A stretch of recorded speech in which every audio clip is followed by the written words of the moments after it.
Hello and welcome to ProITians. So in the last session we saw about SaaS, right? I mean, where we discussed about why we need to configure SaaS in the right way, right? Or else it can be risky and also it is going to incur a lot of cost, right? Now in this session we are going to talk about another concept of storage security, okay? That is called as CORS. Now what is CORS? CORS is your cross object resource sharing, yeah, or cross origin resource sharing, right? Now what is the use of the CORS? Okay, so let's talk about briefly before we actually go into the session. Well, let's consider that you have a web application where you want to, that particular application needs to access some resources of a storage account, which are in a different domain, right? So it's going to be cross domain, right? Your web application is on one domain and your resources or the data is on the another domain. Now to set up that access, right, you need to have I mean, that sort of concept is called as CORS, cross origin resource sharing. Okay, so we're going to talk about why we need to set up CORS, what are the various parameters that can be used to set up CORS, and then we will talk about some of the billing concepts which are related to CORS. All right, great. I would actually ask you to please do click on the subscribe icon and do click on the bell icon to get notified as and when my videos are getting uploaded to the channel. Also, do click on the thumbs icon and also, I mean, feel free to share this video to your friends and colleagues, right? All right, great. I'll see you in this session then. Thank you.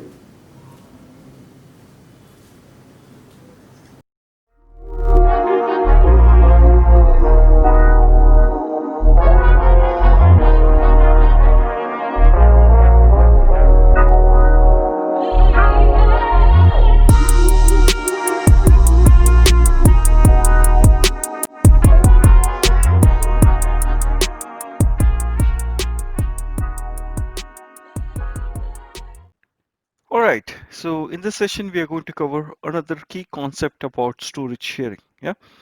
So what is CORS? So CORS is an HTTP feature that enables a web application running under one domain to access resources in another domain. Web browsers implement a security restriction known as same origin policy that prevents a web page from calling APIs in a different domain. CORS provide a secure way to allow one domain, that is the original domain, to call APIs in another domain, right? So that is the concept about CORS. Now what we are going to cover in this section is about how we are going to enable CORS for Azure storage. We'll understand CORS rule evaluation logic. We'll understand how the very header is set, and we'll understand some of the concepts about the billing for CORS, right? Great. So one important aspect about CORS is not an authorization mechanism. So any request made against a storage resource when a CORS is enabled must either have a valid authorization header or must be made against a public resource. CORS is supported for all storage accounts types except for general purpose V1 or V2 storage accounts in the premium performance tier. Right? Now let's understand what is CORS request. A CORS request from an origin domain may consist of two separate requests. One, a pre-flight request, which queries the CORS restrictions imposed by the service. The pre-flight request is required unless the request made to is a simple method. Yeah, meaning like get, head, or post. And then the another one is the actual request made against the desired resource, right? So those are the concepts about the pre-flight request. Now, pre-flight request queries the CORS restrictions that have been established for the storage service by the account owner. A web browser sends an options request that includes the request header, methods, and origin domain. The storage service evaluates the intended operation based on the pre-configured set of CORS rules that specify which origin domains, request methods, and request headers must be specified on an actual request against a storage resource. If CORS is enabled for the service, there is a CORS rule that matches the pre-flight request. The service responds with the status code 200 and includes the required access control headers in the response. If CORS is not enabled for the service or no CORS rule matches the pre-flight request, the service will respond with status code 403 forbidden. If the options request doesn't contain the required CORS headers, then the service will respond with the status code 400, that is bad request. Note that the pre-flight request is evaluated against the service such as blob, file, queue, or table, and not against the requested resource. Yeah, the account owner must have enabled CORS as part of the account service properties in order for the request to succeed. The actual request. Once the pre-flight request is accepted and the response is returned, the browser will dispatch the actual request against the storage resource. The browser will deny the actual request immediately if the pre-flight request is rejected. The actual request is treated as normal request against the storage service. The presence of the original header indicates that the request is a CORS request, and the service will check the matching CORS rule. If the match is found, the access control headers are added to the response and sent back to the client. If match is not found, the CORS access control headers are not returned. Now let's talk about enabling CORS for Azure storage. Well, CORS rules are set at this service level, so you need to enable or disable CORS for each service. Okay, by default, CORS is disabled for each service. So enable CORS, you need to set the appropriate service properties using version 2013-08-15 or later for the blob, queue, and table services. Yeah, so you can enable CORS by adding CORS rule to the service properties. And actually, you can actually look at the sample of one of the CORS rule, which is specified to set service properties operation. Each element included in the CORS rule is described below, right? So one is the allowed origin. Yeah, this part. Yeah, the origin domains that are permitted to make requests against this storage service via CORS. Right. The original domain is the domain from which the request originates. Note that the origin must be an exact case sensitive match with the origin that the user age sends to the service. You can also use a wildcard character to allow all origin domains to make requests via CORS. Yeah. So in the above example, as you can see, the domains are there and make a request against the service using CORS, right? So these are the domains that are actually uh, allowed origin, and then what are the functions that allowed methods, right? Now let's talk about the allowed methods, right? So the methods such as HTTP request verbs that the origin domain may use for a CORS request. In this example, it is like put and get. These are the allowed methods, right? Now let's talk about the headers. The request headers that the origin domain may specify for the CORS request is an example above. All metadata headers with the x-ms-metadata, and then you would see this while character and all those, right? I mean the target and ABC. So those are all your headers, right? Okay, so those are all like permitted. Okay, and as you can see, there was a wild character also. Now expose header, the response header that may be sent in the response to the CORS request and exposed by the browser to the request issuer. In the above example, the browser is instructed to expose any header beginning with x-ms-meta. Yeah, so this one, exposed headers. The above one was allowed headers, and now this one is export headers. So it will respond with this particular entry. Yeah, and then the next one is max age in seconds. Yeah, the maximum amount of time that a browser should cache the pre-flight options request. Yeah. So in this rule, we can actually see it's in 200 seconds. So it's in seconds. So it is set as 200 seconds, right? Now Azure Storage Service supports specifying prefixed headers for both the allowed headers as well as exposed headers elements. To allow category of headers, you can specify a common prefix to the category. For example, specifying x-ms-meta as a prefix header establishes a rule that will match all headers that begin with that particular key, right? So the following limitations apply to CORS rule. You can specify up to 5 CORS rule per storage service.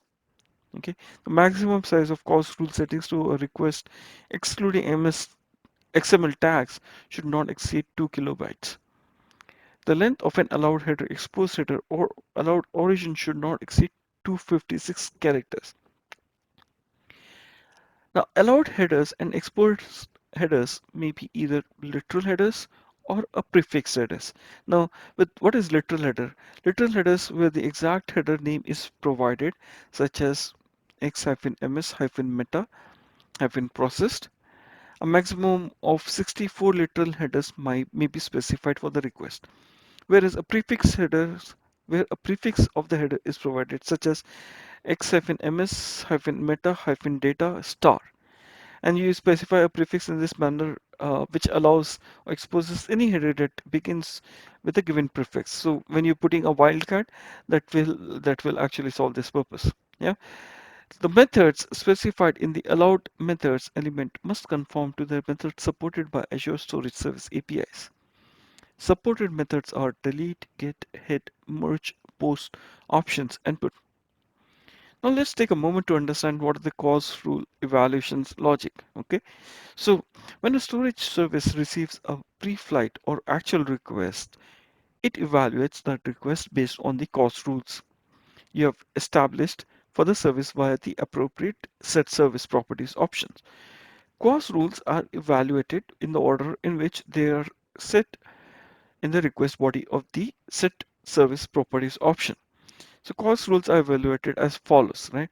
So first, the origin domain of the request is checked against the domains listed in the allowed origins element, right? Now, next, the method for HTTP verb that is tested. And then if the request matches the rule in its origin domain and its method, then that rule is selected to process the request and no further rules are evaluated. Before the request can succeed, however, any headers specified on the request are checked against the headers listed in the allowed headers element. If the headers sent do not match the allowed headers, the request fails. Since the rules are processed in order they are present in the request body, best practices recommend that you specify the most restrictive rules with respect to origins first in the list so that they are evaluated first.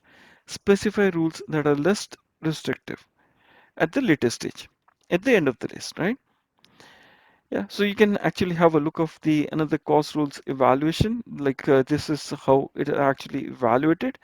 Yeah, and we have actually in the earlier part we have seen what are these allowed origins, allowed methods, allowed in max age in seconds. As you can see, this one is earlier than the other ones because that is, will be most restrictive. Ones should be put earlier. Yeah, yeah. So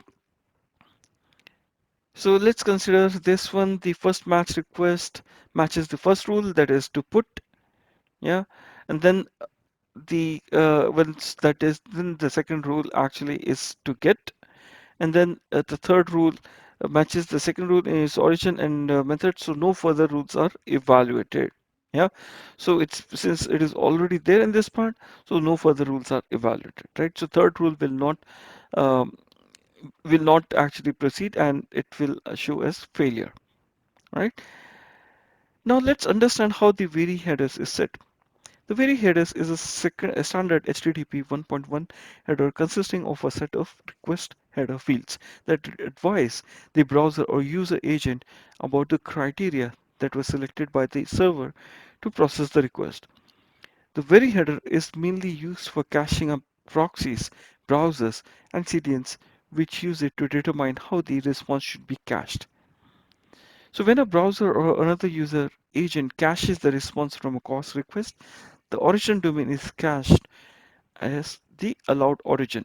When a second domain issues the same request for a storage resource while the cache is active, the user agent retrieves the cached origin domain. The second domain does not match the cache domain, so the request fails when it would otherwise succeed. In certain cases, Azure Storage sets the very header to origin to instruct the user agent to send the subsequent CORS request to the service when the requesting domains differ from the cached origin.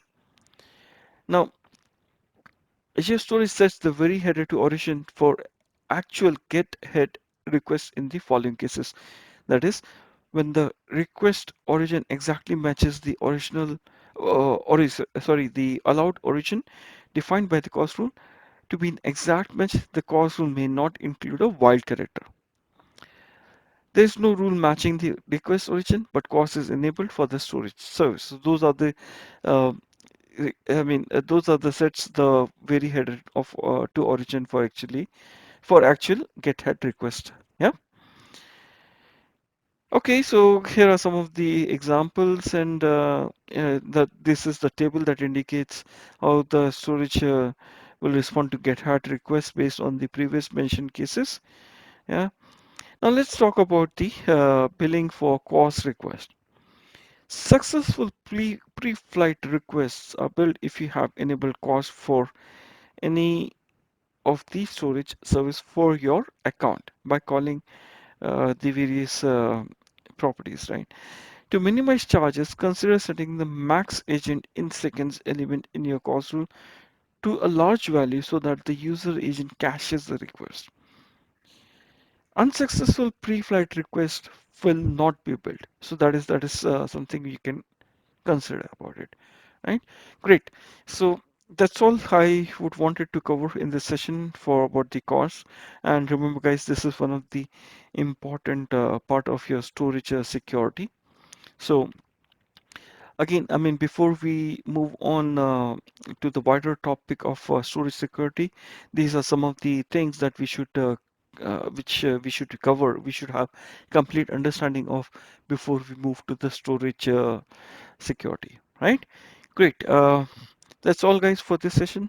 Please do click on the subscribe icon and do click on the uh, bell notification to get updates real time as and when I upload the videos, and also click on the thumbs up icon and feel free to share the video with your friends and colleagues. All right, great.